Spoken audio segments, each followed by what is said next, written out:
Well, a very good morning to you. Thank you for joining us. You're watching AM Live. It's just 1 minute past 6 a.m. My name is Zainab Ismail, and in the midst of a crunching economy is a bipartisan talks in the political space in the country. On the Daily Nation, I see a number of faces there, 14 names to be exact, that will be leading the negotiations from across the political divide. Where will it head? That's a conversation we'll be looking at, and of course some of the hurdles that we've witnessed so far with regard to this particular matter, and some of those issues that have been raised by some of the leaders from across the political divide. We'll be trying to interrogate and assess the situation there. This is M Live, and we're going to begin with a couple of stories we've prepared for you, and then later on also take a look at the papers and get into a conversation with my panelists this morning.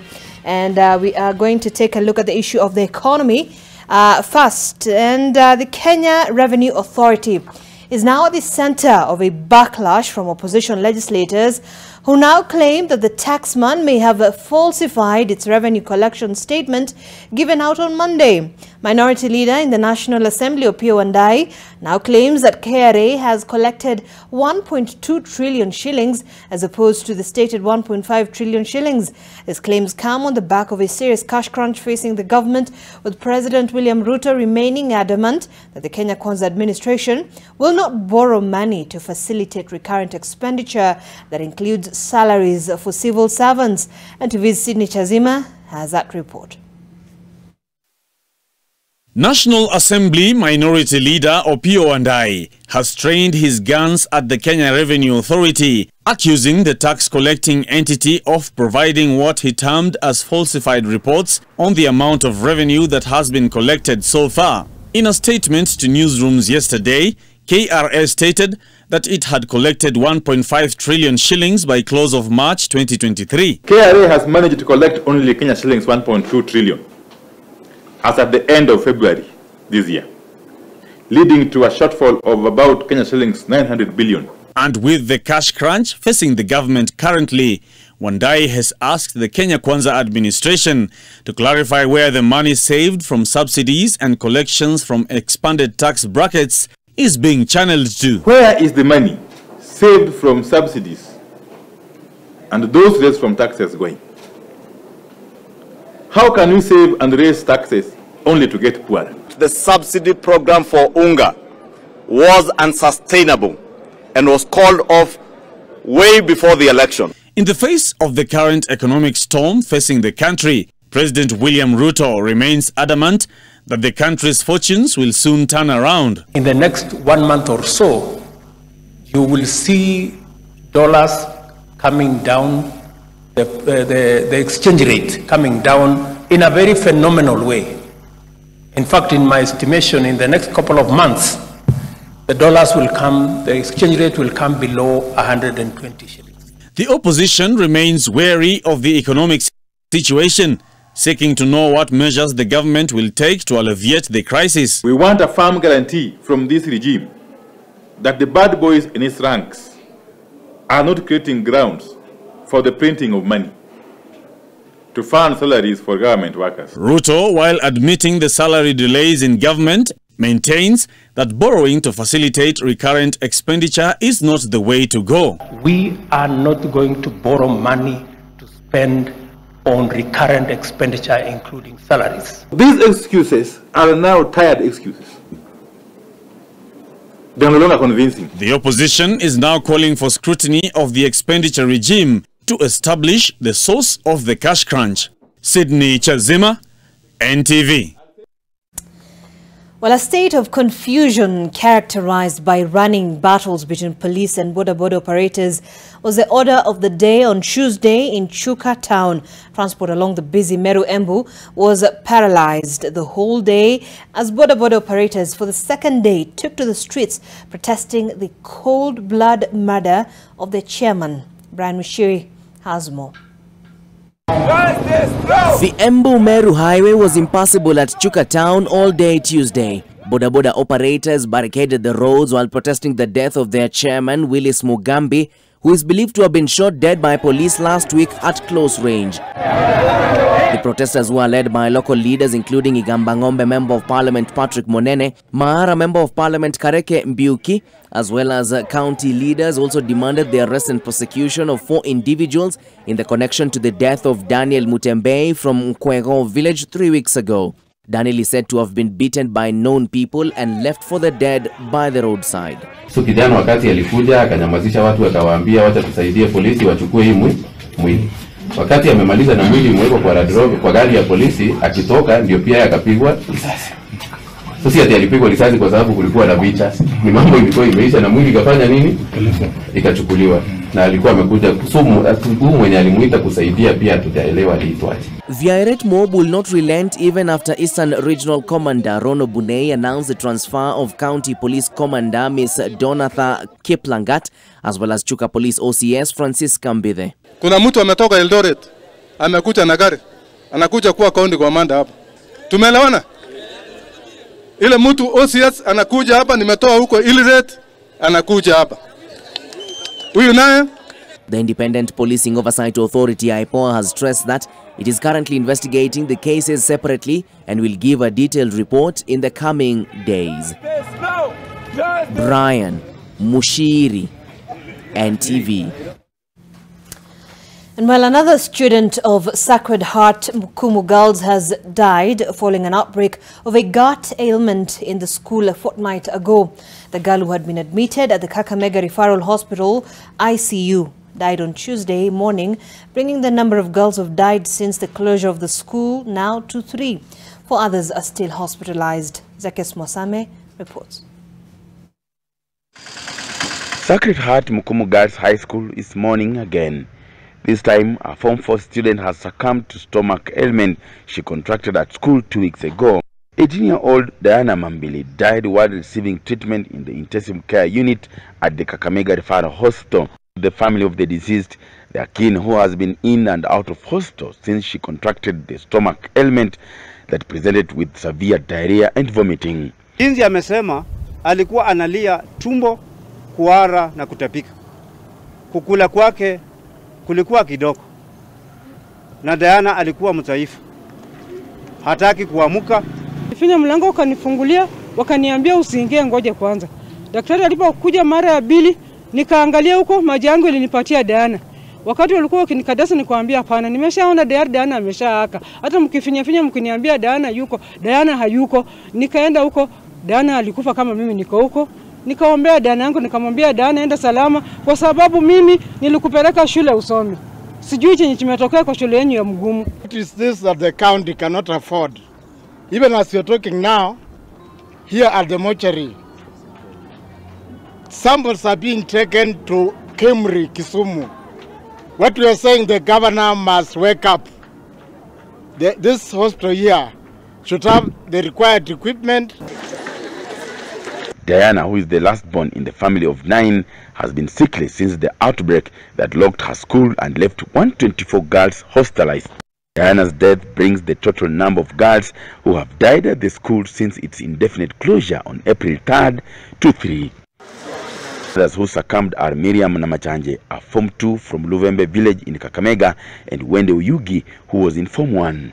The closure of Butere Boys and Sacred Heart Mukumu Girls prompted the visit by Health CS Susan Nahumicha and Basic Education PS Bello Kipsang, who promised to set up a committee to inquire into what could be ailing the schools. Zakis Masame, NTV, Kakamega. And it is now emerging that a man who was rescued yesterday from Iten County Referral Hospital, I beg your pardon, that should be Monday, by armed men is indeed a bandit commander who is being sought for murder charges, among other banditry activities. Now, in what sounded like a scene from a Hollywood movie, more than 10 heavily armed men stormed into the hospital's ward on Sunday night and snatched their leader from the police, who were about to detain him shortly after his discharge. And as Gabriel Kodaka reports, police say they surrendered the suspect to the bandits to avert more casualties at the hospital. It is said that Dennis Kembo boy who was being treated for gunshot wounds at Iten County Referral Hospital had attempted to escape before his efforts were thwarted by the hospital's security guards, who later contacted the police. Police, who had also received a signal from their counterparts in Baringo, later enforced security at the facility with the view of detaining the patient upon his discharge. But that was not to be. Wakati tuliambia hiyo masaa ilikuwa late usiku, kitu kielekea saa 7, askari walitayarishwa na wakaambiwa waende huko so that uhakikishe ya kwamba that person ambayo katika hiyo hospitali then awe ya kwamba amekuwa guarded na awe handed over kwa Baringo. This patient had one gunshot wound to the chest. He had been managed from Wednesday last week. He was stable and he was due for discharge on the day that he was taken.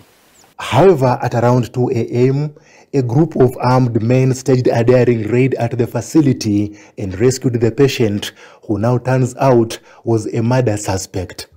Police have dismissed claims that they were overpowered by a group of armed men who forcibly rescued a patient from the hospital, instead saying they chose not to put up resistance to avert more casualties.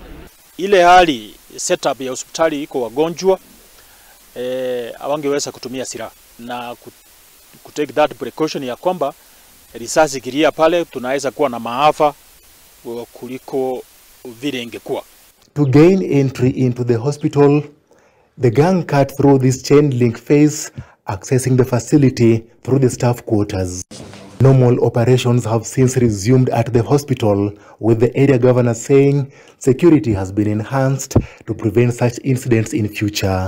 This one got everyone unawares. We never thought that thugs can, no one, even in your wildest dreams, can think that a gun-wielding thug can come to a hospital. Gabriel Kudaka, NTV. Well, quite a bizarre incident indeed. Now we're asking questions about the independence of institutions in this country. Our questions are occasioned by the recent withdrawal of charges against Azimio la Umoja One Kenya coalition leaders who had been charged with participating in an alleged illegal protest. So does a political truce automatically result in criminal immunity? Well, that appears to be the gospel, according to the Director of Public Prosecutions, Nurdin Haji. Brian Oguya has a context. Nurdin Haji is a man in the eye of the storm yet again. It began with a ridiculous demand from Azimio leader Raila Odinga. In accepting the call for the dialogue, we ask that all arrests and prosecutions related to our demonstrations be stopped with immediate effect. And true to their demands, it did not take Haji 24 hours to realize he had no evidence against the Azimio leaders, quickly releasing a statement, blaming himself and the DCI for shoddy investigations. Now, the withdrawal of the cases against opposition politicians immediately after President Ruto and Azimio leader Raila Odinga agreed to hold talks has once again shone the light on the independence of the DPP and the DCI, with stakeholders arguing it can result in a precipitous fall of public confidence in the justice system. Is it possible that there are prosecutions that are currently being instituted through the current political malice, or there are some people who are still being erroneously being prosecuted because they are not bending to a particular directions and ought to be released? So we are now at a point whereby we suspect each and every prosecution, and it is presumed political until proven otherwise. The DPP appears to time and again admit that his office can be used to mount trumped-up charges against persons who have fallen out with the executive. And to help him make that admission at one point was President William Ruto. Already the DPP had been asked to hand in his resignation. You know, if he doesn't prosecute this case and this case and this case, you know, I mean, it was just an ugly situation. And I pray that Kenya never again goes to a place where the criminal justice system is used to manipulate politics. Haji had presented himself as a man under siege. The DPP at one point told the country that he charged Kenya Kwanza allies due to the pressure mounted by former DCI boss George Kinoti. Haji ridiculously claimed that Kinoti piled this pressure through the media. And I think for ordinary Kenyans, they are wondering, do ordinary citizens have the same benefit of having their cases withdrawn very quickly? The politicians were charged with engaging in illegal demonstrations and malicious damage to property. The withdrawal of their cases lifting a lid on how the political class continues to use the two offices to settle political scores.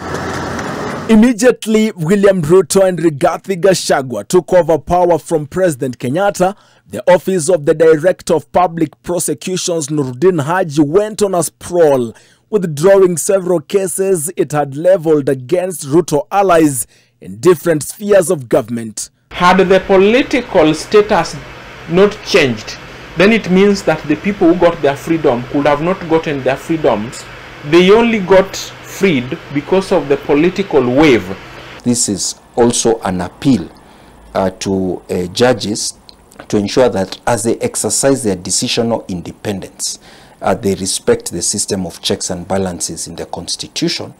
Because if they don't do that, it means that an independent office holder can engage in impunity without anyone holding them to account. The opposition says the arrests and subsequent court appearances of leaders show that DPP Nuruddin Haji and DCI boss Mohamed Amin have once again allowed their offices to be weaponized for political causes. The claims by Azimio are similar to the ones made by Ruto and his allies in the run-up to the August 2022 elections, when they said they were being taken to court on trumped-up charges. As it would appear, the more things change, the more they remain the same. Brian Obuya, NTV. All right, and that's just one report there by Brian Obuya. We'll be looking at that as well. But I'm not alone in studio. Well, I am joined by three panelists this morning. Dansan Omari, lawyer, political analyst, after a long hiatus fighting the legal battles there. We witnessed that. Karibu sana, very good morning, Wakili. Thank good you, to see you. Thank you, Zainab. We do have Gabriel Mudhuma, policy governance analyst. Thank you for joining us, Gabriel, since last week. Always a pleasure, Zainab. Indeed, and of course, Dismas Mokua, political risk analyst. Thank you so much, Dismas. My pleasure. You're also missing for quite some time, but karibu sana to the studio. Asante sana. All right, so we'll be having a look at what's on the dailies this morning. We're going to begin with the Daily Nation before we take a look at a report there with regards to the bipartisan talks that we're having a conversation around this morning. But Ruto's rules for talks with Raila, that's what's on the front page of the Daily Nation.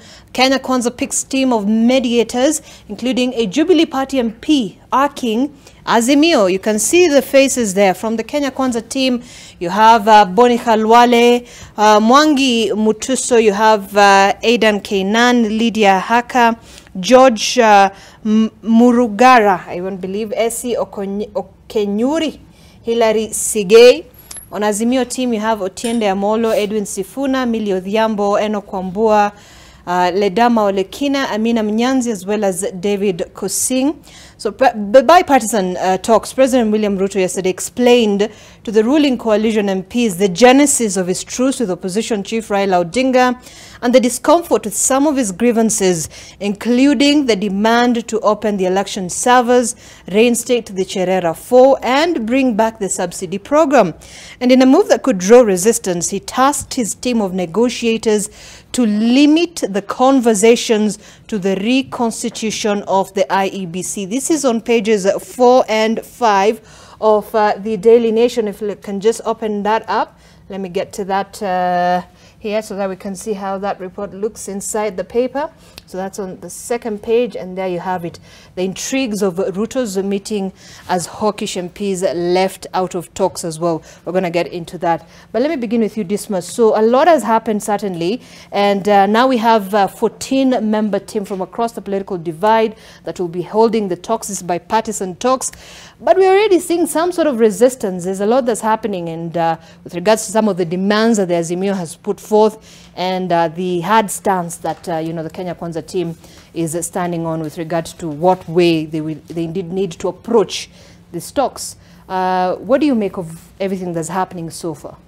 There's a lot of water which has gone under the bridge, and in my view, whatever this bipartisan committee is going to do, everything must be anchored and in support of Kenya's national and public interest. And the most important meeting, in my view, would be the meeting before the meeting, where they're going to set out their agenda items. Right. And a number of issues can actually be addressed by this committee. And then a number of issues have already been addressed by the Kenya Kwanza administration. Like, for instance, the elephant in the room is all about IBC and the reconstitution of the commissioners, making sure that you create predictable systems for unpredictable outcomes. I think really that's the elephant in the room, because after every single election, Kenyans have been made to cast aspersions on the integrity of IBC to have a free, fair, and a credible election. And I think that is a germane issue. Then the second issue about the cost of living, in my view, the cost of living does not merit to be an agenda item for this committee, because members of the National Assembly and the Senate, in their own motion in the two houses, they can actually discuss the cost of living. And in any event, the Kenya Kwanza administration has come up with policy interventions to address the cost of living. For instance, tasking this committee to start discussing subsidies, whether they're going to be production-based or consumption-based. In my view, that is a complete waste of time, because Kenya Kwanza has already stated that they're going to offer subsidies on production, and understand farmers are already enjoying seeds and fertilizers. So this committee should be concerned on issues that affect Kenya's remember, that's stability. one of the key points that the Azimio team was writing on while they went to talk to Kenyans during their mass protests. Well, believe you me, that was not the reason. That was a populist move that we want to address the cost of living, and that's why we are going to the streets. That cannot be the reason. When you look at the cost of living, it's not just limited to Kenya. It's a global thing. For instance, people in Europe, right now, the average cost of energy has gone up 3 times, not because of their own creation, but because of the Ukraine-Russia crisis, because of the cost of fuel, because of the forex adjustments. So you cannot make that to be a topic of conversation for this kind of committee. In any event, Kenya Kwanza has been in office for only 6 months, and there is no evidence that they've failed to address that particular issue. They've come up with a raft of policy interventions. The elephant in the room really is this matter of IBC, so that you address the critical issues and separate propaganda and deceit from the actual issue. And you know, even when you talk about opening the servers, then you immediately talk about Form 34A. And Mr. Omari is a highly regarded lawyer. He will say that the elections are held at the polling station. That is Form 34A. So for anybody to say that the elections were compromised, then in fact you need to produce Form 34A and demonstrate that elections were compromised at that level. So any other reason that parties are bringing on forth, that's the reason for the demonstrations, in my view, it doesn't fly. For instance, when you talk about the cost of living, it doesn't fly. Even when you insist on having non-elected members as part of this committee, then you sort of pour cold water on the elections, because Kenyans, on their own motion, decided to go to the polls and elected 1,930 representatives. They delegated power and responsibility to these individuals, right from the MCAs to the presidency, that for the next 5 years, we've given you powers to take decisions on our behalf. So if there's any other stakeholder who wants to influence the thinking of the members of the National Assembly or Senate, they're invited to have a conversation with them. Well, I want to believe what I heard from the Azimio team is that they wanted sort of an inclusive kind of talks, okay? So, but we'll come back to that because we're going to get into this conversation. I just wanted to get a general sense. Wakili Dunstan, what do you make of some of the developments we've seen so far since the end of this mass protest and that truce between the president and the Azimio chief Raila Odinga? So far, we've seen the names that have been put forth, but things do not seem to be settling quite easy at this point. Thank you, viewers, and thank you for welcoming me back to the most prestigious TV station and show. Indeed. AM Live today morning. There is no discussion that will be there. There will be a lot of grandstanding. One, the two principles, one Raila Odinga and President William Ruto, are hard nuts. They cannot budge. Is it them or the people around two. them? I'm talking of the two. They are veterans of resistance. From ODM, coming all the way to Jubilee, all over. Their stand is known. Then the warlords surrounding them. The president has his own warlords, hardliners in soft language.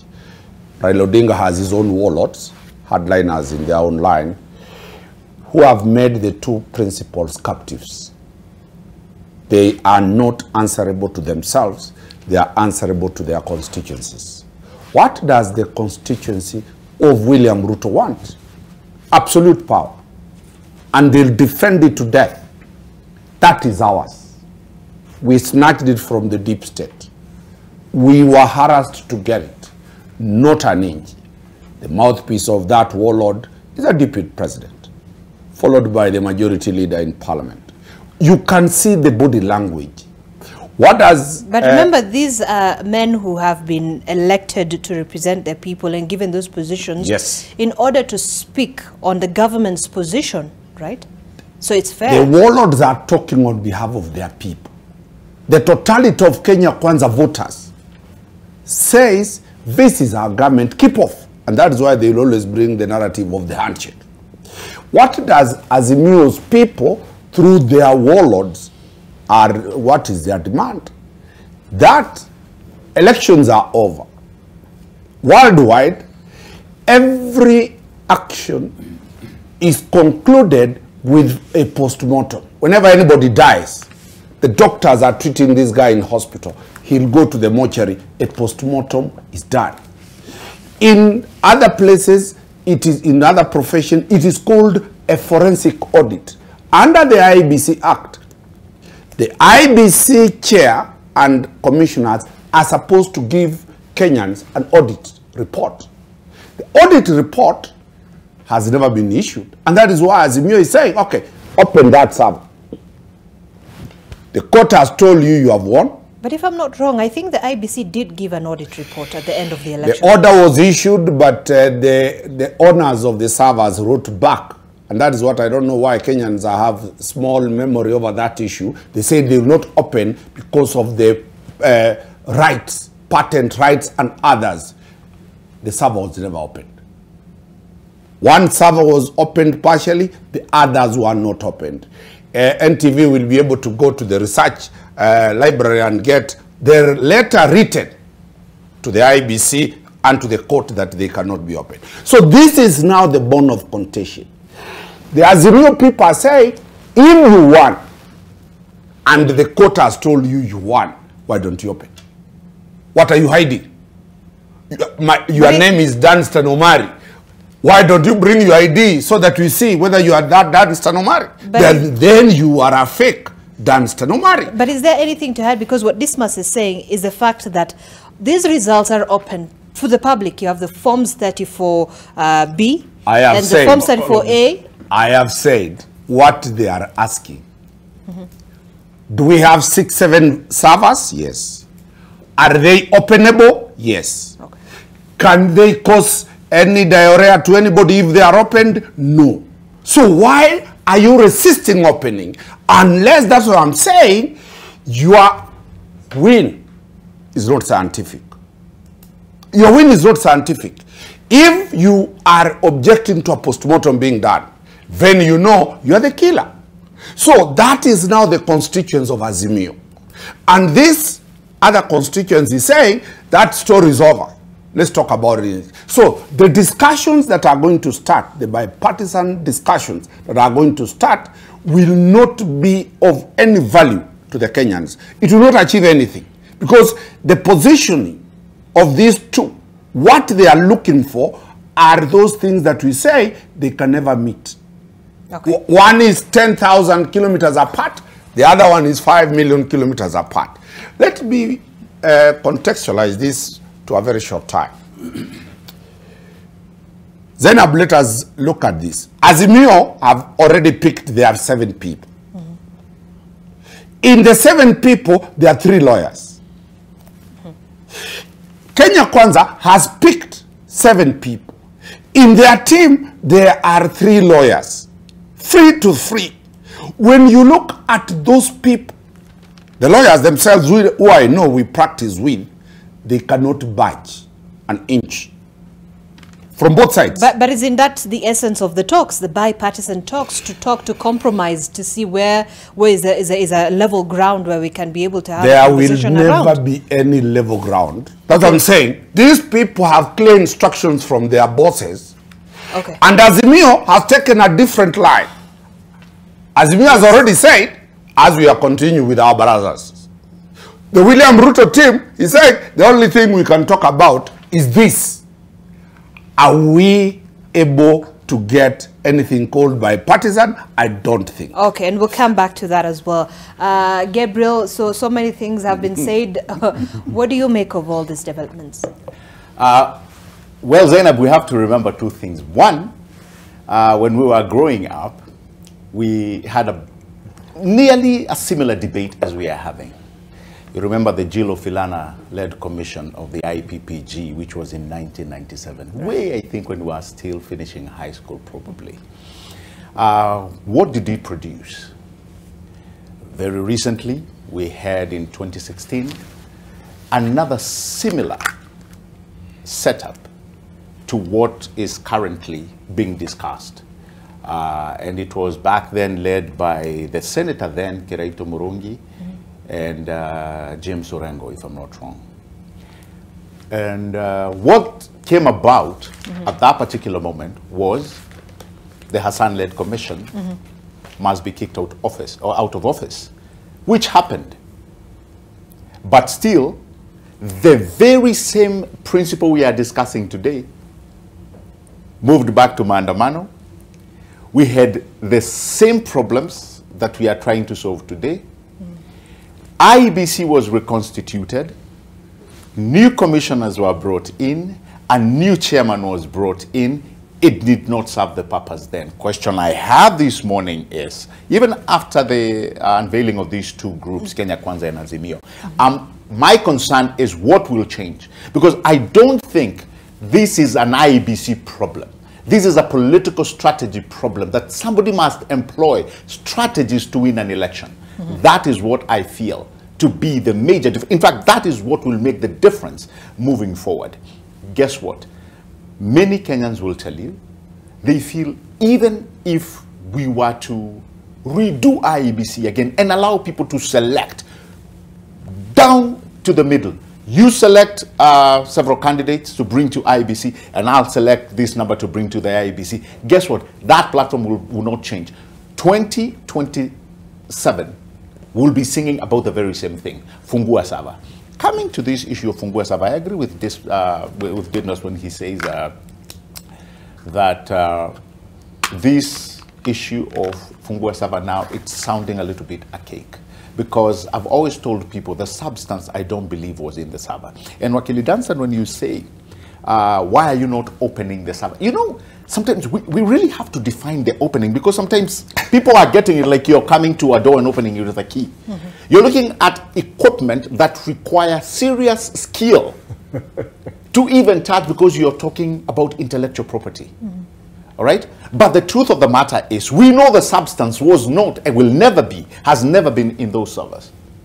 The substance is what was left at the polling station. So here again, you're introduced to another political gimmickry, and sometimes you look at it and you wonder, Are we really talking about the same country? Are we really talking about the same technology that has been used globally, only for ours to be so removed from reality that you're telling me your win is still located on a server? But isn't that a legitimate concern? No, that's political language. We had the same issues of open the server, fungua server. We had it with you here 5 years ago. And when the Supreme Court ordered, this is what Azimio wanted. I think it was the last week of August. And they said, in fact, they picked the areas where they wanted the forms to come in and compare with what was in the portal. Can you imagine, out of all those images that were at the portal, none I have not seen, unless these two colleagues of mine have seen, I did not see any discrepancy in any. So question is, what is this thing that we are following into the server, as if the server was calculating and computing its own numbers? Because you have them, Msemakweli. The Msemakweli is the Form 34A. That will never change. So you get rattled when the international community have observed very keenly, compared this election to many others, and election observers who have also been in so many elections say that in Kenya, this is one of the cleanest elections globally that we've ever seen. So they are comparing apples to apples. And we are not any different. The technology that we are using, many other countries use it. So I hope, even though my good friend Dunstan is saying, and I can see that, I can see the grandstanding that may be there. But my question is, my question, Zainab, is, what will change? Because I don't believe this is an IEBC problem. The IEBC will be reconstituted as per the law. So you're saying it's a political problem? This is a political problem. Okay, fine. Zainab, let me just buttress that issue. The primary source of information which is contained in the server is Form 34A. Right. The parties have to demonstrate that, in fact, Form 34A was compromised, and that is the information that got fed into the server. And in my understanding of the law, the commissions in Kenya are independent bodies. I'm not sure whether President Ruto has got capacity to actually open those servers. So if there's a party who has got a very strong belief that, in fact, the server must be opened, then why can't they retain lawyers like Mr. Dansan Omari, then go to the High Court or go to the Supreme Court and get an order so that IBC is compelled to open those servers between 6 in the morning and 6 in the evening under the broad daylight at Uhuru Park, so that people who have got capacity and competence can actually go and see. But Wakili says it is the company that hold the servers that refused to open this particular because server. This is an issue of national interest and public interest, which potentially is a threat to national security. I'm sure if the parties can demonstrate to the Supreme Court that if you do not open these servers, then we are going to get into a crisis mode, you must give an order, then they'll be opened. But you know, I would imagine that an interested party would start by first demonstrating that Form 34A has been compromised and has been contaminated. And as Gabriel has indicated here, the Kenyan political system is laced with propaganda, deceit, misinformation and disinformation to the extent that when you keep on repeating this thing that open the server for us to validate our win, then there's a good part of the political supporters in Kenya who actually believe that the election was compromised. And when those people believe that the election was compromised, but isn't then that you the tell same them, belief that the Azimio team holds? Believe you me, the people within the Azimio team know for a fact that Form 34A was not compromised, but they have to build political capital to keep their supporters glued for the 2027 presidential election. All right, let's move forward because I want us to get through some of the other stories as well in the papers. Very quickly, what's on the second page of the Daily Nation? This, I think we just saw that report there by Gabriel Kadaka a minute ago. Brazen bandits stage hospital raid to save injured colleague. Some minutes past 1 a.m., gunmen storming a 10-county referral hospital in Elgeyo-Marakwet County. Their mission? To rescue a colleague who was being treated for gunshot wounds with a military precision, and after cutting through the fence, the gang staged a daring raid and escaped to the patient. Police say the patient, Dennis Kemboy, was a high-ranking member of the gang and had been on police radar for a series of banditry attacks in Kerio Valley, including the killing of a teacher from Baringo last year. Quite intriguing. Wakili, this is something like inside, what, it's a script from a movie. From what you're saying, this gunmen just come and storm a hospital and, you know, escape with their patient because this person is a high-ranking member of a gang that has been terrorizing people in Kerio Valley. Is there a miss? Is there something we're missing? Because the police say they could not put the lives of those already in the hospital at risk, so they allowed this guy to go. Zainab, we were with you here early September this year after the Kenya Kwanza government came to power. And they had a policy to arrest and charge policemen. The SSU, the Masimba GSU people, the Baby Pendo issue. The police, my client Ahmed Rashid, there was a consistent pattern. And the head of state called the police killers and murderers. Since that day, and I told people, the police will never use their live bullets. We even saw during the riots. The police were running away from citizens. Because to this regime, it's a cold extrajudicial killing. So when those bandits went to the hospital, there were more than 10 policemen. The police had to make a decision. Do we shoot? Then we are arrested and we are charged? No. Let them go with their king. I think it was more of actually ensuring the safety of the people who That were there, is what right? the police will explain. I've told you, look at what is happening in North Rift. The military and the bandits are making a mockery of the Kenyan security apparatus. Killings are every day. Banditry is every day. So the question that is there is, why was there inaction by the police? And this must be addressed not only because of this incident, going forward. I've given incidences all through. The police nowadays are so scared to use their guns. But why are you advocating for police to use guns, Wakili? I've said we have got to make a decision. We have got to make a decision as a country. The police can then not use guns, then let us not demand them to use guns. But who will suffer? The question, the police have never been given guns as decorations. To protect when their lives is in danger, they must use it.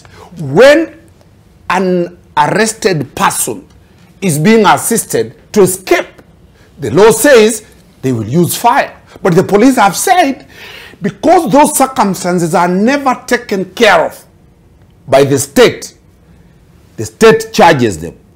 Nobody. And that is the question that we are saying.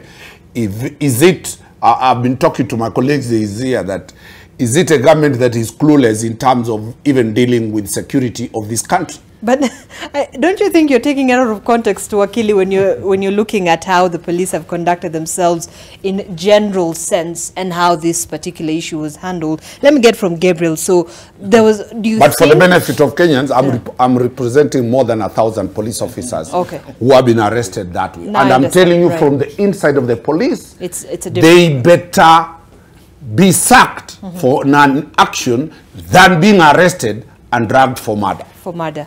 Yes, Gabriel. Zainab, first of all, we are talking about a very unfortunate incident that happened. And yes, I agree with you. It appears as if it's a script from a movie. But I think the explanation we are given there is, yes, you're looking at a hospital, which is, it's a health facility. The last thing the police wanted was, to have a shootout in such a facility. So here you're looking, and this we have to give to the police. Sometimes, when Dunstan talks, he sensualizes things. You feel as if, the world is coming to an end. But I think we do not want to go back to where we were. And I like the fact that you are mindful of the same. We don't want to go back where you had extrajudicial killings back to back. Didn't we not see a policeman use his firearm in broad daylight to execute, you know, a young person somewhere in Italy. I think it was several years back. Now, when you're looking at such an image, many people will ask, if they can do this much in broad daylight, what will they do when the cameras, the lenses of the cameras are not with him? So that just goes on to tell you, we don't want to go back where a police or policeman became trigger happy. At the same time. So you think this was a tactical approach? Yeah, of course. You have to reason. I mean, policemen are also human beings. Right. They have families that they need to go back to. Okay. All right. And at the same time, we need also to protect them in such a way that they are able to execute their duty in office without feeling as if they do protect lives, as if they are going to get burnt out. No, we need to be very careful how we treat our policemen, but at the same time, we need to ensure that we don't also allow rogue policemen to take an environment into their own hands. And the advantage of the environment. All right, so I'll come back to you in a moment, but we really have to take a break here on AM Live NTV. Talk to us. The hashtag is, as always, is AM Live NTV at NTV Kenya, at Zainab Ismail. I am with Dismas Somoko, Gabriel Mudhuma, as well as Dunstan Omari. We'll be getting into a conversation in a moment. We just will be winding up on the paper in a bit. Stay with us. We're back in a short while.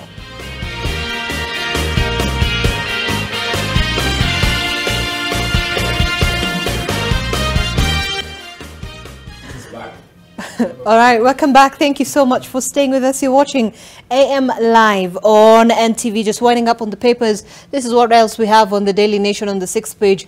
Azimio MPs vow to resist plan to sack civil servants. The opposition has vowed to resist any plans to retrench civil servants, even as it demanded an independent probe into the Kenya Kwanza government spending amid a financial crisis in the country. Dr.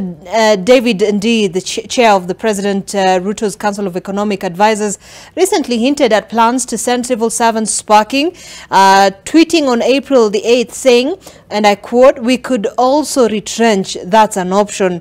The Azimio la Umoja One Kenya Coalition Party also lobbied a committee of legislators and finance experts to urgently examine the government's expenditure, administration and policies that have plunged the country into a financial crisis, leading to delayed payments of salaries for government workers, including members of parliament. We heard some of them complaining about the same.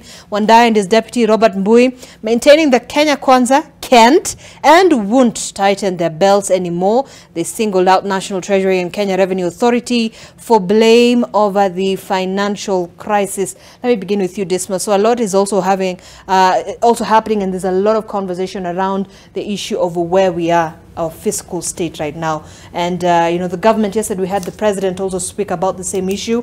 And there's been, again, talks of members of parliament saying we've not received our salaries, and civil servants also actually threatening to down their toes because of the issue of the cash crunch right now that the government is facing. Are we in a, but one of the biggest issues that has come out of it is the government is blaming the previous administration of the current state that we are in. But the Azimio team says that the government must be able to deal with this issue because they're the ones who are handling, they're the ones in power. Where do you think the issue is then? Well, you know, governments exist in perpetuity, that a government is a going concern. So after every election, you're going to have a new administration coming in with a set of priorities. And one recalls that before last year's presidential election, a number of prominent politicians had indicated that our borrowing had raised a lot of concerns. It's actually on record. Salim Davadi, the current Prime Cabinet Secretary, had indicated times above number that the kind of borrowing was raising alarm, and he spoke about concessional borrowing as well as the commercial debt. That for some reason, President Kenyatta placed a huge premium on getting the commercial debt.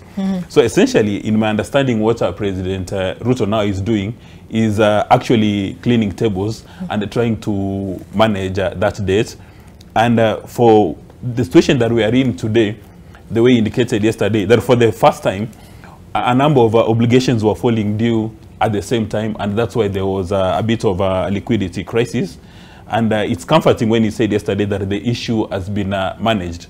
But in my view, it has to be taken in a larger context. That as a nation, what kind of borrowing are we supposed to encourage, and are we supposed to manage our public debt, and what policies must we take? And President Ruto says that he's going to ensure that he's got a fiscal discipline, that they're going to maintain some level of predictability. And that is what our major partners expect. The major partners as well as stakeholders, they expect fiscal discipline and predictability. And when he took office, he pronounced himself and he said he is not going to borrow for recurrent expenditure. And for the international partners, what they really look for in any country all over the world is some sort of fiscal discipline and fiscal predictability.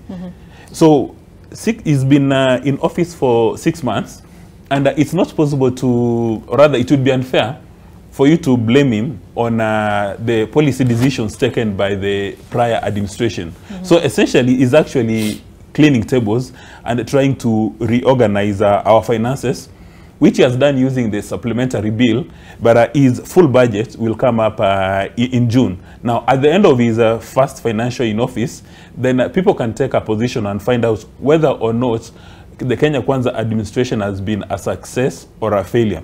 Because Kenya is a going concern, when you step into office, you cannot put to a stop everything that is taking place. You have to go on with it, but using the National Assembly and the Senate come up with your policy interventions, but more important, come up with your budget. So in my view, what Kenya Kwanza is doing right now is trying to reorganize their fiscal discipline by coming up with a number of policy pronouncements. So yesterday, people were very impressed when he said that we have turned the corner, everything has been restored.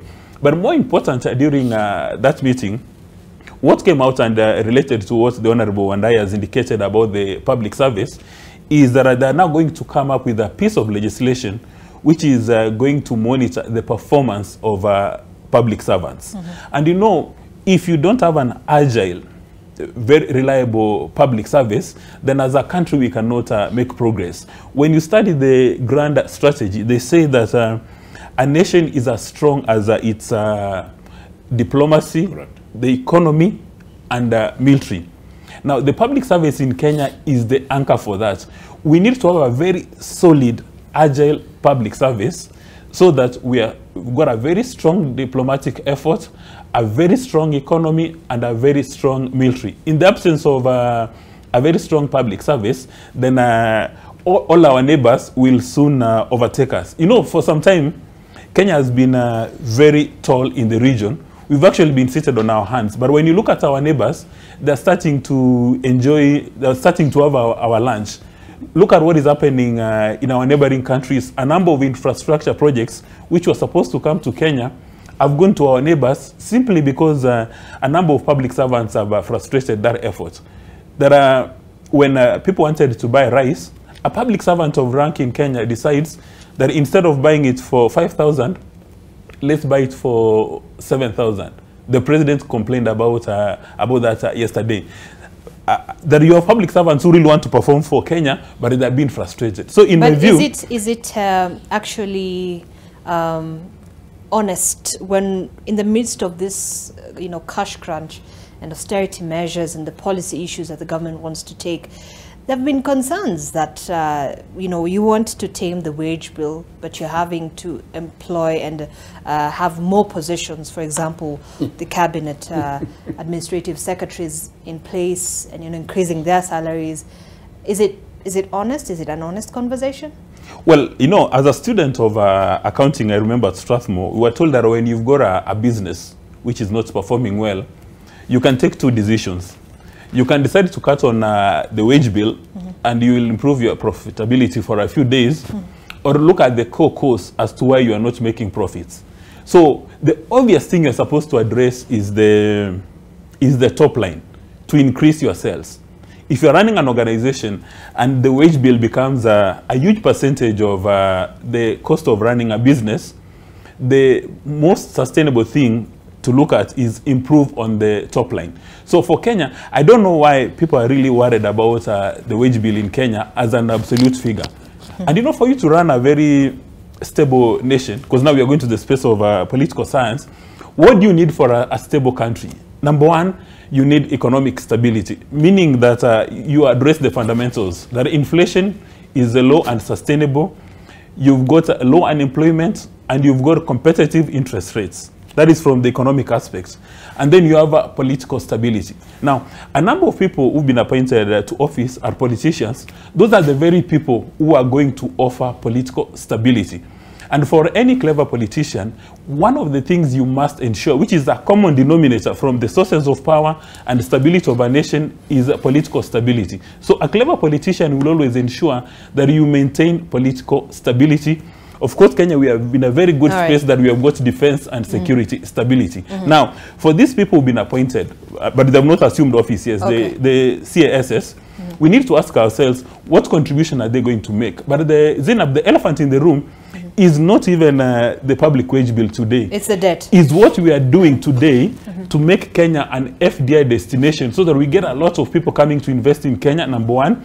We promote our exports, and we also promote our human capital. You understand, if you go to if you go to Texas, you'll find a Kisii man. So what are we doing to promote Kenyans to go and work abroad and we get more money coming? If you're going to look at the public wage bill in isolation, then probability of missing the point is extremely high. All right. Wakili Dunstan, let me get your thoughts on that. You mentioned something about investment, and this is what we have on the Business Daily, actually. Why investors are hesitant to lend broke governments. Dealers snub treasury bonds in wait for higher rates. Civil service salaries delayed following a cash crunch. That's a story there by Kefa Miruri. But looking at the issue of where we are in terms of the economic crisis that we're facing as a country, where do you think the problem lies? Thank you very much. They are saying why investors are hesitant to lend broke government. This is not Uhuru Kenyatta's government. This is William Ruto's government. But they did inherit a government from... The lenders are not denying Uhuru Kenyatta money. The lenders never denied Jomo Kenyatta money. The lenders never denied retired President Moi money. The lenders never denied Kibaki money. The lenders never denied Uhuru Kenyatta money. Why is Kenya now, from 1963, being denied money? But there have always been concerns with regards to the state of the economy over those previous governments as well. They never stopped the government from accessing money. This government has been denied money. They will tell us why. There must be something so flawed. But I think, Wakili, that's misinformation. Okay, it is the paper that is saying, that, and it is the Minister for Finance, Professor, saying we have been denied money. Actually, they're hesitant. Number two, nobody has been denied. Allow me to say. Okay, finish. Number But this two, is what we have on the BD. The last time civil servants were sacked and retrenched was under Moi. Kibaki came in, more employed people were there. Uhuru was there for the last 20 years. Now we are saying we are going to sack and retrench civil servants. The manifesto, which I had a chance to look at for Kenya Kwanza and for UDA, was that they are going to create more jobs. Now they are telling us they are no longer interested in creating more jobs to the youth. They are going to sack the remnants of Kibaki and the remnants of Uhuru Kenyatta. Just look at that digression. From 1963 to date, no government, the 4 presidents, no civil servant ever missed salary. Today, we are having a government where civil servants are being told there is no salary. I saw yesterday a clip by a lie where a contractor has gone to the PS's office naked. Why? Contractors are not being paid. People who have offered services to government, it is such a sorry state that we cannot pay the contractors, we cannot release money to the counties, we cannot continue to pay salaries, and now we are sacking. Fourth, Zainab, remember I told you this is a government that doesn't know what it is doing. When you look at the economic status of this country, the president and his team are saying The loans are so much, but look at how they are spending. Creation of offices for wives. Creation of offices for preachers. But does that change anything Is with it regards an to expenditure?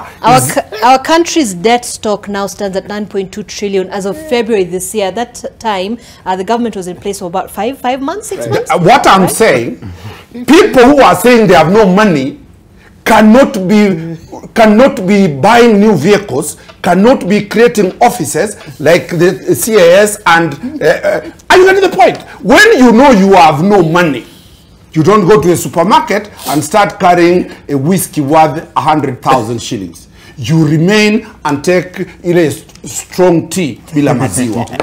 So the way the economic advisor, I'm only quoting their economic advisor, on one of the media houses said, these guys, the way they are spending, it looks like they are not even aware that Kenyans have no food. You remember what was happening in Russia one time when the Russians were asking, we have no food, they were told, simuende mununue mkule mkate. This is the government that we have today. Let us look and contextualize the situation financially that we have. KRA says they have surpassed the collections. I respect that. KRA has said they have surpassed the collections. Where is that money? Has it been stolen? Because if KRA has which to me is a propaganda gene. KRA, after the big guys who are there were forced out, the people who are now heading KRA have seen the advert now. It's now they are advertising for the positions of the Commissioner General and the others. It's just a Suri state.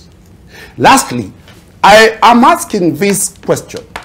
When did these loans get borrowed? The ones that we are being told matured in March. International loans are not like Kenya Commercial Bank or these loans here. You borrow today and you start paying. There's a grace period. I will request the media and the whole Kenyan media to itemize this loan was borrowed when. But wasn't it clear that most of these loans were borrowed under President Uhuru? I have put the media to task. Show us specific loans when they were borrowed and when they are maturing. Let us not have an omnibus defense that these loans were maturing. Some of these loans, remember international loans are 20 years, 30 years, 40 years. Is William Ruto saying he was not aware of these loans when he was in government from 2017 to from 2013 to 2017? So, if the media will get us when these loans were borrowed, because there is a complete lie that these loans were borrowed 2 weeks before President Uhuru left office. Loans borrowed the whole of that year have not matured.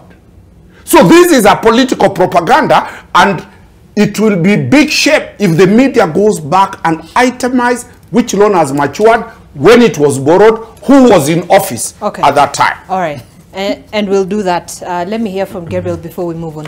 Right. Let me tell you, Dunstan has become sensational about these loans. First of all, I think I listened very carefully to the president's chair, in his economic unit, David Ndii. He said the government is extremely wasteful. But now, in terms of spending. That's what you see. Yeah. He did not just mean this government. He mentioned all governments in the past, and they have been. That one I can repeat. And it's not only the national government. Dunstan will tell you, every other Kenyan is concerned about the wastage in our county governments. And let me tell you, as a tax-paying Kenyan, yeah, I'll be the first one to tell you, I do not want my taxes to go misused, goes to waste by the national government or by the county government. But when you are talking about the issue of debt, Dunstan will tell you, he knows very well that we have a problem with how we've managed our debt. Now, I'm going to pick just one thing, because that one I know for sure Dunstan can understand. As we speak today, now here, the government has been taken to court because of what Dismas said. They have to rearrange. They have to rearrange again their fiscal discipline. They have to rearrange their financial platform to see what must we deal with now, instead of applying financial momentum in the wrong direction. Because we have seen many administrations doing the very same thing. You hit the road just because the other administration was doing ABC, and you think you can continue that trajectory through and through, just to get to a point and you realize, no, we are heading in the wrong direction. The example I was going to give you is what the president talked about yesterday, the oil marketers. 96 of them, they have taken the government to court. You know why? Because the government has gone GOK to government in matters oil. How much is the government saving by just moving directly to work with the government and spending the Kenyan shilling, no longer about the dollar? They talked about $500 million a month. That money has been saved. Dunstan will not tell you about that. I'll respond to it. You know why? Because he will represent those oil marketers. That is what I am saying. The government must sit back and push back on the momentum that these people are doing. But let me ask you, Gabriel, still, you know, you missed something.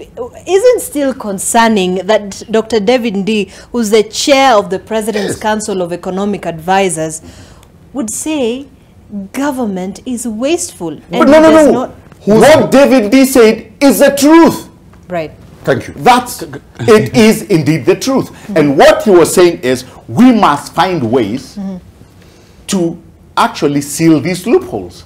That's what he was talking about. And he says how unbothered the wastage that you saw, he spoke about the billions of dollars and shillings that went through subsidies programs.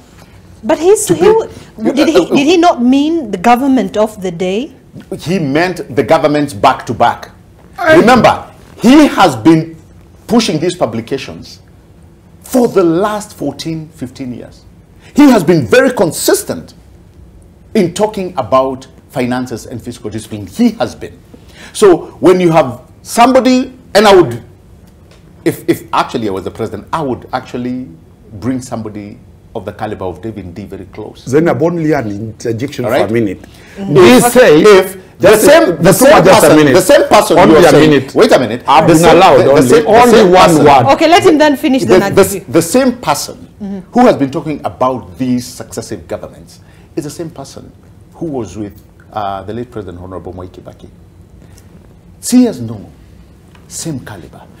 What the president has done is to put the very same people who helped reshape the economy back then to his administration. Okay. So when they come out and tell you, by the way, we have been going or using wrong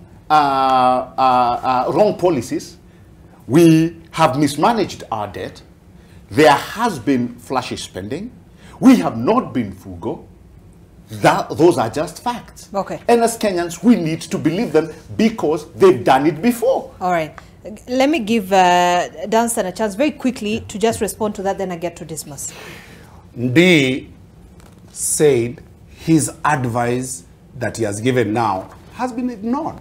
As an advocate who advises a client, he is not talking about the advice he gave other presidents. But he's not talking about advice that have been ignored. He just raised a concern that there's an issue. Yeah, that's what I'm saying. Yeah. It is the issue of the William Ruto government. Number two, Mutuma will talk about issues of my governor in Nyamira, what in Murang'a. The issue we are dealing with is now... Actually, I've gotten it, Wakili. He said it's not just this government. Governments are very wasteful. So I think... Correct. Actually, it is not only this government. Right. Those governments that were wasteful were paying salaries.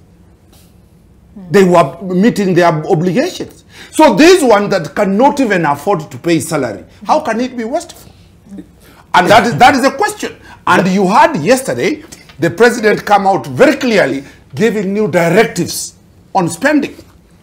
Number two, I've had my good friends here defend Kenya Kwanza very hard. I've only asked a simple question. Who is in charge of government? When you take over a company, when you take over a country, and it is all over, Ethiopia just the other day, the prime minister, a young man took over. He's never told us about who was there before. He has fixed the economy. When we look at North Korea and South Korea, after the devastating war, The presidents who came in never continued telling us about driving by the rear mirror. They were driving by the front mirror. When you look at countries worldwide, stop telling us, because in their manifesto, there is nowhere they wrote that they will be telling us why Uhuru Kenyatta's government failed. Okay. They are in power. Very quickly. Let them run the country. There's a for lie. 5 There's years. a lie that actually he has spoken, and this is the major difference. Okay, then This is a major difference. This is a major get difference right. between Kibaki. Let me say Kibaki and the Moi-led administration. One was borrowing and spending, whereas the other one was taxing and spending. That is something Dunstan is not telling you. And he says, the salary were always paid on time. Of course you can borrow. You can borrow and pay salaries. What the Kenya Kwanza administration is doing is saying, we will not go that direction again. Because guess what? Somewhere along the road, that port must and will not, the center will not hold. Okay. Because you are borrowing to pay recurrent expenditure. Okay. No equation, no economy can survive using that equation. And Dunstan knows that very well. All right. Let's hear from Dismas before we take a break here. You know, the bottom line is to ask yourself is whether or not Kenya Kwanza has put in place policy interventions that place Kenya on the right economic trajectory. If you ask yourself that question, the answer is yes. Now, you do not create jobs by employing many more people in the national government and county governments. It doesn't work that way. It's the private sector employing people. And how does the private sector employ people? Number one is by promoting Kenya as an FDI destination. Recently, President Ruto chaired a meeting, rather attended a meeting where one of the global companies called Moderna said they're investing up to 80 billion shillings in Kenya. Now, when you get those kind of investments coming to the nation, that's how you create those job opportunities for young Kenyans. So in my view, instead of us looking at the past and asking ourselves many questions, let's ask ourselves, number one, how do we promote Kenya as an FDI destination? How do we promote our exports? And how do we make sure that Kenya's human capital, which is top of the range, gets market across the nation? Then number two, when you're talking about fiscal management, when you take over as a leader in any nation, it's a going concern. As soon as you are sworn into office, you take responsibility for all the decisions which have been taken before. If there was a fiscal indiscipline, you've got a responsibility to ensure that there is fiscal discipline. But when your voters they're asking you, how come we don't have milk and honey immediately? You have the responsibility to tell them that I have to give this cow more grass because the previous owner never gave it enough grass and water. But is it fair to keep referring to the fails of the previous administration? Because Morai in Kenya is extremely impatient. Morai is asking, how come for the first time since we attained independence, public servants' salaries have been delayed? Now, you cannot go mute. If you keep quiet, then you create room for propaganda and deceit. So you have to explain to Morai that I've actually been busy cleaning tables. That is why this situation is happening. And you know, it's a question of transparency. Every citizen needs to know what is happening today. All right. Thank you, Dismas. We have to take a break, but when we come back, we're not getting back to the paper because this is what else is still on the paper. So let me just mention a couple of other stories here. On the Daily Nation, Northland's raid was just the beginning. Now it's a free-for-all. It started with the shocking invasion of former President Uhuru Kenyatta's family-owned Northland City in Ruiru, Kiambu County by hired goons at the height of anti-government protests. 2 weeks later, security agents in 3 counties are grappling with a worrying trend of copycat raids with illegal encroachment on private property in Nakuru, Bomet and Kilifi over the past few days, raising eyebrows. Yesterday, lawyer and political commentator Steve Biko expressed concern, terming the trend quite dangerous. I think this is another really big report. Digital lender formed a WhatsApp group of my family over 25,000 shillings. It's a report there of a gentleman known as Michael who took a loan from an online digital lending app to pay his siblings' school fees and send his parents home some upkeep money. He, however, underestimated the lengths to which the loan sharks would go in a bid to recover the money. When he applied for that 25,000 shillings, he was in need of a quick fix. It was not the first time he borrowed, but later after that, I think what happened is they opened a WhatsApp group and invited all his family and, demanded that he pay that amount of money. That's one of the stories there by Ngina Kirori. We're going to move forward. I think, this is what we're actually having a conversation about. We will not borrow a dime to pay salaries, says President William Ruto, who's vowed to pursue his commitment to create a government that, in quotes, lives within its means by lowering levels of borrowing. On the Business Daily, we took a look at that. Taifa Leo, this is what we have. Sasa ngoma ianze.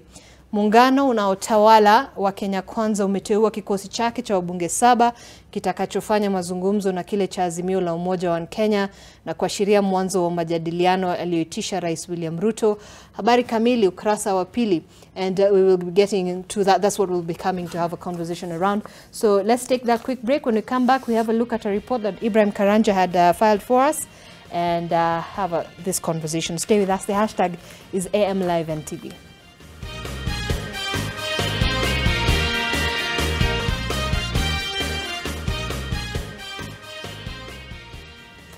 All right, welcome back. Thank you for staying with us. You're watching AM Live on NTV. I want us to take a look at this report there by Ibrahim Karanja for more details with regard to conversation on the bipartisan talks that we are certainly going to be getting into.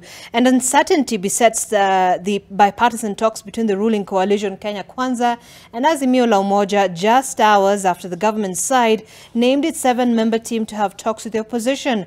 At the center of the latest tussle is the inclusion of Eldas Member of Parliament Aidan Kainan and Kibwezi West MP Mwengi Mutuse into the list by Kenya Kwanza, with Azimio saying that those are their members. This even as Azimio rolls out its plan for People's Barazas ahead of the start of the talks. Let's have a look at that. With Kenya Kwanza having named their 7-member team into the bipartisan committee, the hands in which Kenya's political future lies is now clear. In the list by the government side, 4 members have served more than 1 term in parliament, while 3 are first-term lawmakers. The 4 are Kakamega Senator Boni Halwale, Eldas Member of Parliament Aidan Kainan, Tharaka Member of Parliament George Murugara, and their Taita Taveta counterpart Lydia Haika. That compared to Azimio's Ledamo Lekina, Enoch Wambua of Kitui, Millie Odhiambo of Suba North, David Kosing of Pokot South, and Otiende Amolo of Rarieda, who has since been named as the committee's co-chair from the Azimio coalition.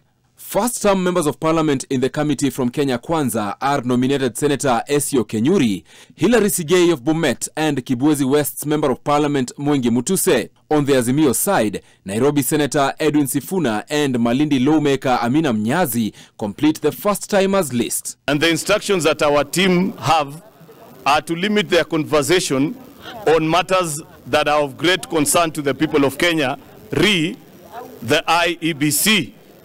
The inclusion of Jubilee parties Aden Kainan and Mwengi Mutuse of Maendeleo Chapchap already causing jitters in Azimio, who see it as a clap in the face since stemming party hopping is among their demands. So you cannot extend the bad manners that we are complaining about to the bipartisan committee. So I want to ask respectfully, Honorable Wapio and I, if you want to be my spokesman, please apply and stop talking on my behalf when I have not given you the task of speaking on my behalf. And if he's saying that they are members of Azimio, he should be happy that they will have an upper hand within the bipartisan talks. Azimio in their demand wanted the reinstatement of the Cherera 4, which Kenya Kwanza finds baseless in law. The ruling coalition also rubbishing demands on opening of IEBC servers. On the call to have the cost of basic commodities, particularly that of unga, lowered to 100 shillings per 2 kgs, Kenya Kwanza had this to say. We shall resist any attempts by the opposition to force or to blackmail governments to implement policies that have failed. NTV has also learnt that Laikipia East Member of Parliament Mwangi Kiunjuri was given a dress down by Deputy President Rigathi Gachagua for his support for Raila Odinga's call for talks outside Parliament. The Azimio coalition has planned a town hall meeting on the bipartisan talks this Thursday before a People's Baraza at the Kamkunji grounds on Sunday. With Kenya Kwanza having unveiled its 7-member team to have the bipartisan talks with Azimio la Umoja, the stage is now set for these talks that may see the government and the opposition settle their differences. However, it will be keen to see how Azimio will react, seeing that this unveiling has been done by the leadership of Parliament without the presence of the President. Ibrahim Karanja, NTV from State House in Nairobi. All right, thanks, Ibrahim, for that particular report. Of course, a number of issues that have been raised there. The Standard playing hardball. You can see the two leaders there, their teams as well. We saw that on the Daily Nation as well. But I want to get to this report here. This is also then a statement that was released yesterday by the Azimio La Umoja team, announcing of public engagements by Azimio La Umoja. They mentioned that there's a number of critical issues they want addressed in this bipartisan talks. Of course, there are four. We've been hearing this: the high cost of unga, opening of the audit of the IBC servers, protection of the letter and spirit of fidelity to multi-party democracy, adherence to the principle of inclusivity in appointment of civil servants. Well, it is in this regard, they say, that they make the following pronouncements: that they appointed Senior Counsel Paul Otiende Amolo to serve as the chairman of the 7-member team of negotiators. And also then the other issues that they will hold the first town hall meeting in Nairobi on Thursday. As the negotiators take up the responsibilities, they will be embarking on a series of direct engagements with members of the public through town hall meetings and public barazas starting tomorrow, the 13th of April, to be followed by a people's baraza at the Kamukunji grounds on Sunday, the 16th of April. They say the purpose of the town hall meetings and public barazas is to enable the party explain to the people where they are and the upcoming course of action following the suspension of the protests. Let me begin with Dunstan Wakili. So you have bipartisan talks that are yet to begin, right? And there's a lot of compromise. You don't believe that this is going to be, like what you said earlier on, that this is going to bear any kind of fruit. But don't you think this is sort of going against, this engagement to say, look, we're going back to the people? This is how the mass protest actually began, when they said we are going to be holding public barazas and we're going to be engaging the people in a town hall conversation. But then that rolled over into the mass protest that we saw. Will this be able to give an opportunity for these people to actually sit down and air out the issues? The majority leader of two houses, Honorable Chiriot and Honorable Ichung'wa, are very clear. Those are the instructions of their boss. And they are not going to budge at anything.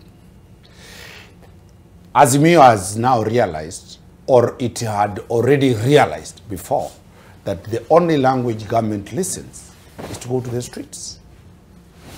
So, the Azimio going to the barazas is a clear affirmation that they will not relent on what they want. So then where does that stand? Where does the talk stand then? The question that you are asking is a very hard question.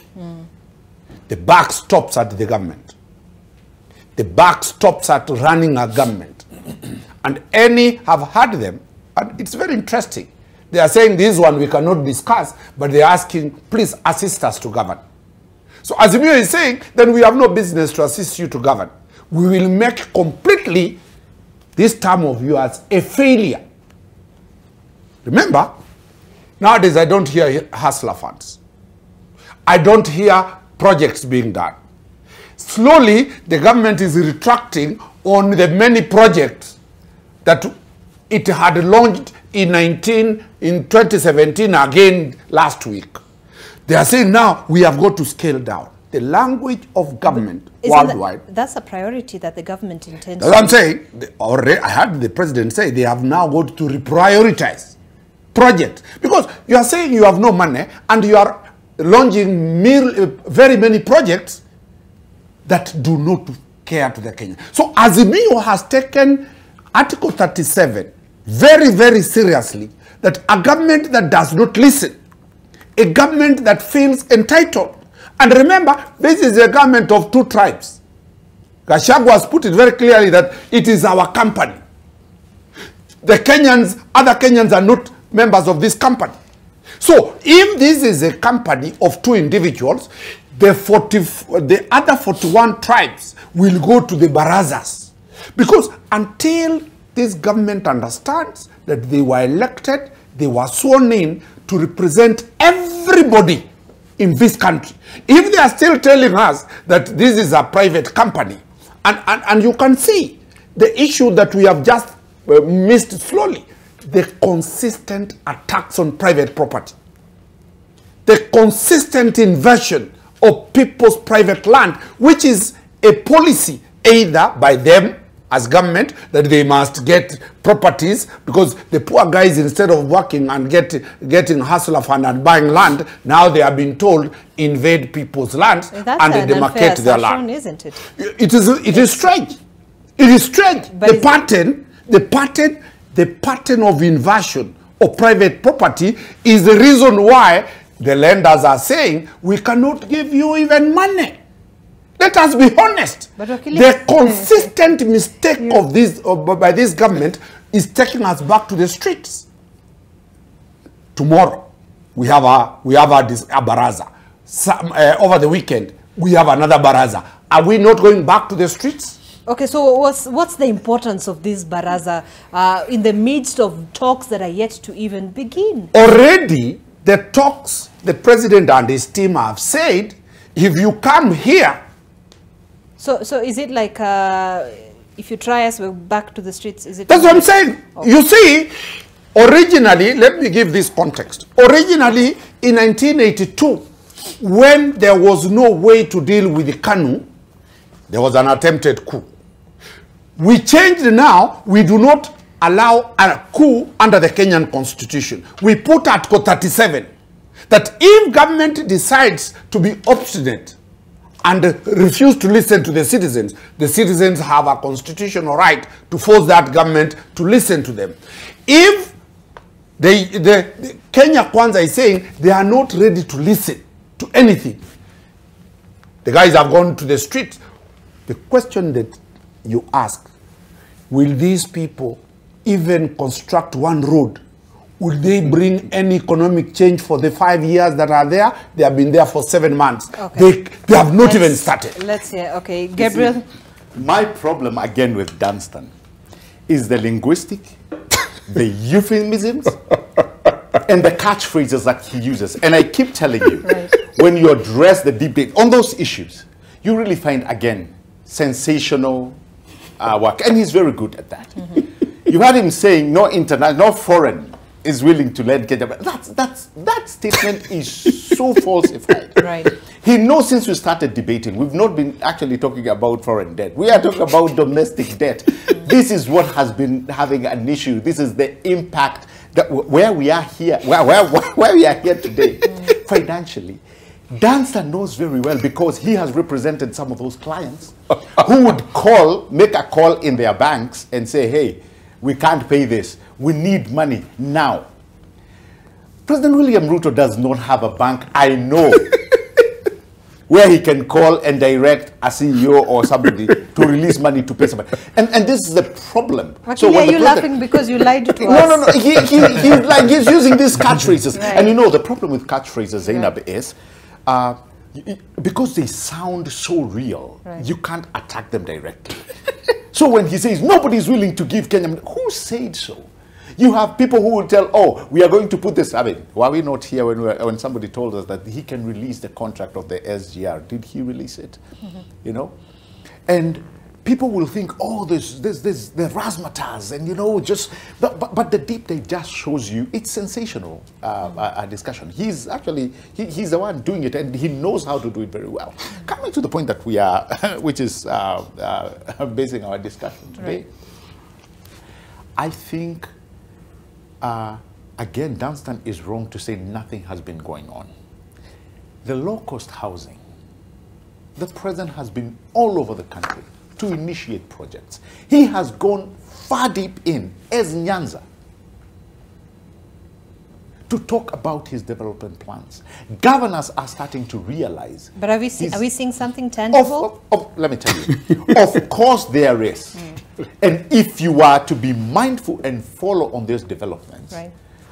Now, we do not expect, and this is something I would like Kenyans to hear, you do not expect immediate change. Let me tell you,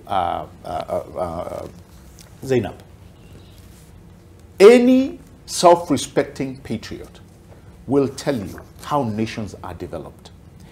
There will never come a time when a country will have a hooray moment. Oh, we've succeeded. We've done it.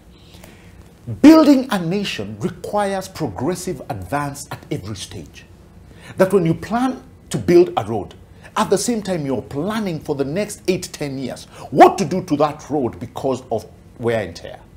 That when you build something, you're also in the back of your mind developing a plan to conserve it. That is how you build a nation. Today, if you're to visit some of the academic institutions that we went, you will actually get lost because of the advancement. The classes we left have been overtaken by new classrooms. Probably they've used the vertical space going forward. That is the progressive that I'm talking about. You don't get to a point where Danson would want us to believe that you say, oh, hooray, we have a successful country. No, it is planning throughout for the next 50 years. How do we want Kenya to be? For the next 100 years, how do we want Kenya to be? And that is why it is very important, I was telling Dunstan, you cannot just wake up one morning and start applying momentum just because you feel you want to go forward. The stock taking that Kenya Kwanza has done, I actually like it because they have opened up the stage to many Kenyans and told us what David D was telling us, guys, we have a problem. It is not about paying salaries, it is not about this, it is a debt problem. We need to fix how we are going to go into the future with some of the challenges that we have. And when he came out to say correctly and put things in a truthful manner, the likes of Akina Danson are now punching holes at his statements. Oh, the government was saying, no, he was not talking about this particular statement, but there's something that we all know the president has done, which is quite commendable. He's gotten a team that has a winning formula, that they've done it before, and these are the people he's working with today. Do we expect to see some change? Of course we expect to see change. How long? Again, David Lee told us in 18 months. In 18 months. And I have all the reasons to believe him.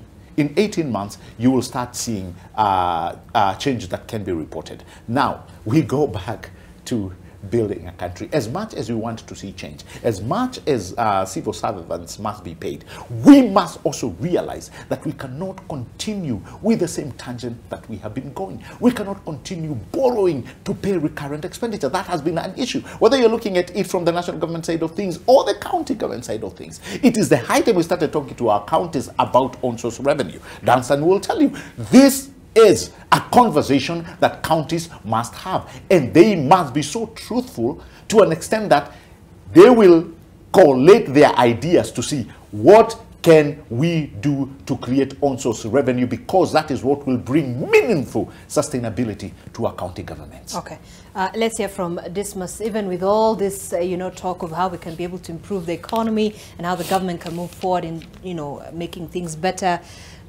it appears though we're still, in a deadlock, in a stalemate, when we have this bipartisan talks that are, ongoing, are yet to begin, and very headline stances still from the political divide, because if there is really no resolution, you have the Azimio team back on the streets, and that really hurts the entire thing.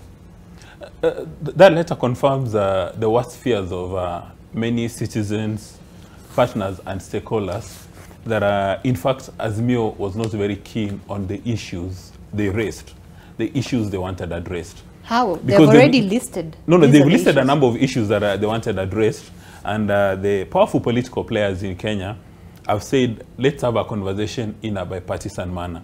Let's have our elected leaders have a roundtable meeting in a bipartisan conversation and address the issues. But even before the talks, begin, one party says, let me go back to the streets to have conversations. In my view, what Azimio and Kenya Kwanza ought to be doing today is having conversations before the main talk, so that they set out the agenda. Because what Murai is looking for today is not who is right or who is wrong. They want somebody who can address food inflation, somebody to address the cost of fuel, somebody to guarantee Kenya political stability. They are not very interested in these sideshows that put Kenya in an election mode. But is it sideshows? Look, the Azimio team yesterday said they were being taken for a ride. Why? Because you have one of the members that have been named to be part of that panel from the Kenya Kwanza team is a Jubilee elected member of parliament who's Aidan Kainan, right? He sits in parliament because he was elected under the Azimio team, right? So what they're saying is Azimio has a proposal to amend the constitution to buy elected leaders from party hopping after election. But if this is happening, they're saying they're being taken for a ride. So then are we going to have an honest conversation? That is a clear indication that Azimio doesn't even want these conversations to begin. Because if you don't want the conversation to begin, you start by addressing subsidiary issues. And you know, we've got the legal framework. If there's a member of a political party and the party thinks that they have erred, they've made mistakes, there's a clear process of kicking them. You can actually expel members from a political party. And we've seen people going all the way through the tribunals, going all the way to the Supreme Court. But let's address the germane issues, because I think my colleague panelists have raised a number of issues in this conversation, and it would be unfair to let them just go unattended. Number one, investors have not refused to give the government resources. They are sitting back, praying and hoping for high interest rates. So they're seated, waiting for a moment to be given a better offer. That is number one. Number two, what is the definition of leadership? When you run for election and you become the president of a nation, or rather when you're running for political office, you present your manifesto, and the voters will take a position and accept a proposal. So the majority of Kenyan voters said we are buying the Kenya Kwanza proposal. That is what they vote. So expecting Kenya Kwanza to implement an Azimio proposal again is going on the extreme end. Can the people who lost the election sit back and give Kenya Kwanza the opportunity to execute the plan? Because, you know, when you are saying that one of the things you want addressed is for the Kenya Kwanza administration to offer subsidies for consumption, while in fact Kenya Kwanza won and said that we are going to offer subsidies in production. So essentially you are saying, can you abandon your plan and implement our proposal? That doesn't work. Kenyans went to the polls, elected 1,930 persons. We gave them power to represent us as MCAs, members of the Senate, National Assembly, governors, and the presidency. These are the people we have given responsibility to take decisions for us for the next 5 years. Can we allow them to head this bipartisan team so that they make sure that they drive our national and public interest? You know, these things are really the bare minimum. But you know, when you introduce all these other things, it means that there's some sort of deceit. And then there's the issue about the cost of living. This cost of living is not limited to Kenya. It's a global thing.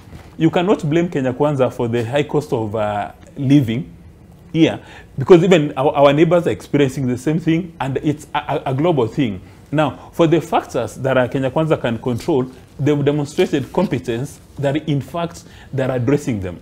They're addressing the food inflation, they're addressing the fuel, and they've come up with a supplementary bill, and in fact in June you're going to see their full budget. Now, addressing it, but you know, you have Kenyans concerned that they're not feeling the impact of, you know, some of these things they're addressing, economically speaking. Yeah, it's because they're being pushed to a corner to imagine that a good cup of coffee or a good cup of tea can actually be instant. It does. You can't have, if you want to have a good coffee or you want to have a good tea, it cannot be instant. Where I come from in my village is something called omosike, which you are supposed to brew. And if you want to have a good tea or good coffee, it takes a while. But if you expect everything to be instant, then that is going to be voodoo. And then for the people who are saying that they want this process to be not limited to the National Assembly, then you ask yourself, or rather from Parliament, then you ask yourself, why did we go to the elections? Why did we elect these people? Why did we give them a mandate? So there's a lot of lies, there's a lot of deceit, there's a lot of misinformation and fake news surrounding this entire process.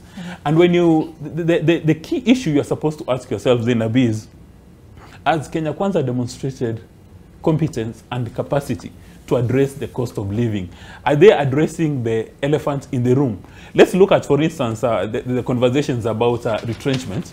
Policy in Kenya is pronounced by the president, his deputy, and members of the cabinet.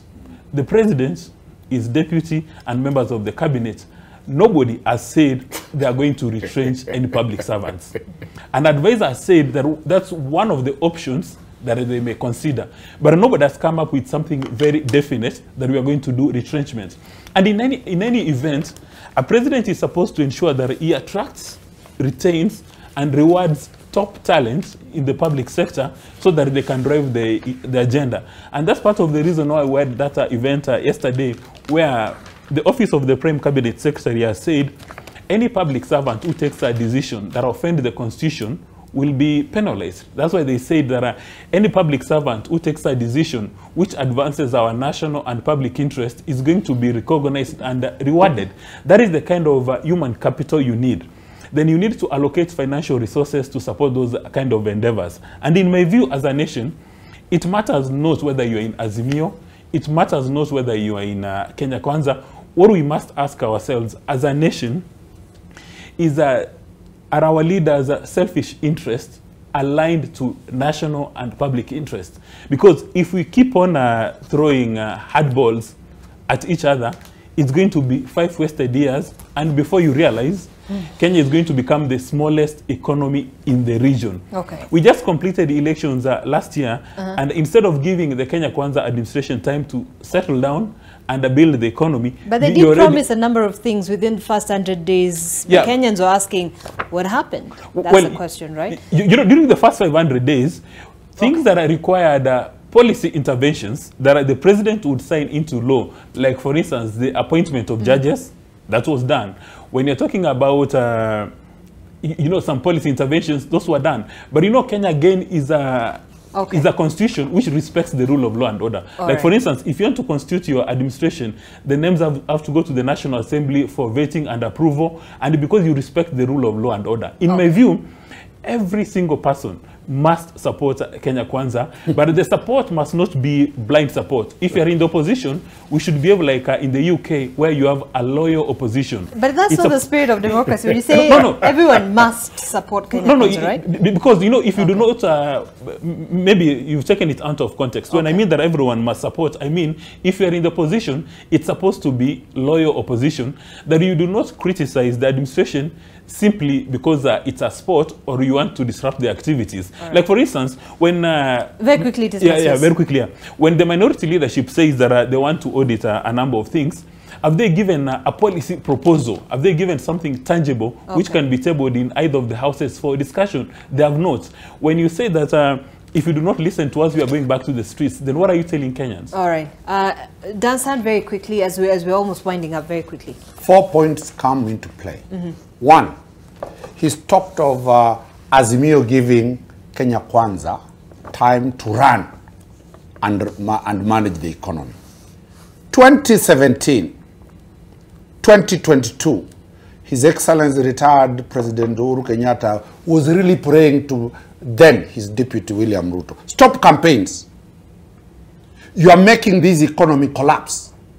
What did he do? They formed Tanga Tanga, and that time I was in that team of William Ruto. They formed that Tanga Tanga, Jubilee CG what, the end up to for 5 years.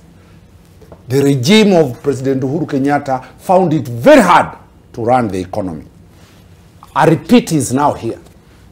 Baba has gone to the streets. He's in the campaign mood for 2027. So anybody dreaming that he's going to ask that, please allow me to do the job, the President of the Republic of Kenya will be in the hot kitchen and he must deliver food and employment for the young people that he told that once the Bible comes down, so the price of unga will go down. So nobody is going to give Kenya Kwanza time. That's what I'm telling you. So you're saying, you know, if that's why I told you the negotiations are not going anywhere. That's point number one. Well, if Baba is, you know, in 2027, then is that an honest conversation? The role of opposition is to manage itself to take power. And it is not to assist those in government to manage. If they do not know how to manage, opposition cannot assist them to manage. Okay. They ship out. There is an option of resigning. All right. Number two, very quickly. The question I'm also raising out of this month's discussion is that the plans have been made. Look at the type of the competencies of the people who have been given key positions in Kenya Kwanza. It is wanting. completely wanting. When you get the whole government is only manned by the PSS, 51 PSS, technocrats, the guys who sign our money, all of them are politicians. The answer is very clear. That's not true. The Kenya Kwanza has completely not appointed competent people to the face of the republic in those appointments, and there is a lot of dissent and sabotage because people feel if out of 52 PSS, 26 are coming from 2 communities. Where are you living in this country? The third point. Is it about... the face of the republic. Okay. For us to be patriotic... I'll have to... I'll have to cut you short there. Right. Lastly, right. The issue I have raised, and this man has talked about diplomacy as being the essence of good governance. Okay. The policies that are coming out, you remember nowadays, the Minister of Foreign Affairs has completely been made in an issue. Nowadays, ministers are dealing directly with foreign countries. It has never happened anywhere. And lastly, my good friend Mutuma raised the question about petrol. Honestly, how do you get private entities, 3 companies, to import fuel, and you are telling Kenyans, and this is the government of propaganda, and we shall be paying those countries in Kenyan shillings? We have traveled to Dubai. Isn't we this have a traveled policy to those decision the countries. government hopes to use in order to You reduce... cannot pay a Kenyan currency. Is only applicable in 3 countries, Uganda and Tanzania. Okay. Just walk to South any other country here. The Kenyan shilling is not a currency for international trade. So this propaganda of lying needs to come to an end. Gabriel, you have 10 seconds. I'm sorry. Speak, Tanzania and India, they are transacting using the Indian rupee and the Tanzanian shilling. Did you hear what he said? This propaganda, this the government of propaganda of lying. As we speak, there are countries doing it. That is the difference between my statements and those ones of what Kelly Dunstan. In finality, I think we have a smooth road to travel. A smooth road? A smooth That's what you think? A smooth road. All right. When we give this administration time, just like what we've done in previous administrations, I can guarantee you, going back to the streets. And the talks, you think that's going to be smooth? Yes, it will be. It will be, because we are giving them time to work. And then after 5 years, we are already given space by our constitution to come and look at the scorecard. That is how countries and nations are developed. All right. Thank you, Gabriel Muthuma, policy governance analyst. Dismas Moko, political risk analyst. I have to end it there. You had a very long time to make your final remarks. Dunstan Omari, lawyer, political analyst. Thank you so much, gentlemen, for coming in this morning. We're certainly out of time, but I hope we can be able to have more of these conversations. You are watching AM Live on NTV. Let's continue having that conversation online. The hashtag, as always, is AM Live NTV at NTV Kenya, at Zainab Ismail. This is where we wind up. Your world is coming up shortly with Winnie Lubembe. Good morning, good day.